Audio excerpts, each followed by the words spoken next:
Breaking చూస్తున్నాము. కొడుకుని చదివించి సీఐ చేస్తే ఆస్తి కోసం తల్లిదండ్రులను ఇబ్బంది పెడుతున్నారని ఓ వృద్ధ దంపతులు ఆరోపించారు. వృద్ధాప్యంలో ఉండగా ఉండాల్సింది పోయి తమపైనే దాడి చేస్తున్నారని కంప్లైంట్ చేశారు. కొడుకు నుంచి తమకు రక్షణ కల్పించాలని డీజీపీకి ఫిర్యాదు చేశారు.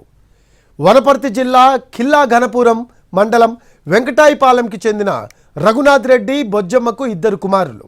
వారిలో పెద్ద కొడుకు నాగేశ్వరరావు రెడ్డి రాచకొండ మల్టీజోన్ 2 సిఐగా చేస్తున్నారు.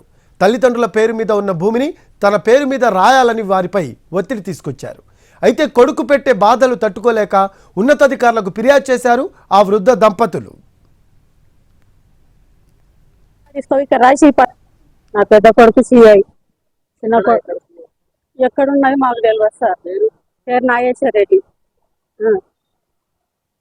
చిన్న కొడుకు కానిస్టేబుల్, ఇద్దరు బిడ్డలు.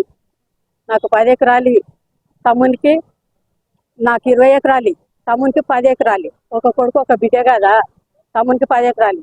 తమ్ముని బిడ్డ ఉంటే నా కొడుకులు తమ్ముని కొడుకు కలిసి పెళ్లి చేస్తారు. నాకైతే ఇప్పుడు 20 ఎకరాలు అన్నాడు. ఇదేకటి పద్ధతి నాయన, ప్రపంచంలో లేనిది. నీకు పెద్ద ఓదలు ఉండవు, ఏంటికి కారం అవుతావు నాయన. నీకు ₹1,00,000 వస్తాయి, కొంత 50,000 వస్తుంది. నీ కష్టం నువ్వు చేసుకొని బతుకున్నాయినా, నువ్వు సంపాదించుకో. ఇంతదానికి ఎందుకు రద్దీ పడతావు? నువ్వు నీ పిల్లలు ఉన్నంత వరకు గుడకంగా ఇది అన్యాయం చేసిండని అనుకుంటారు జనం.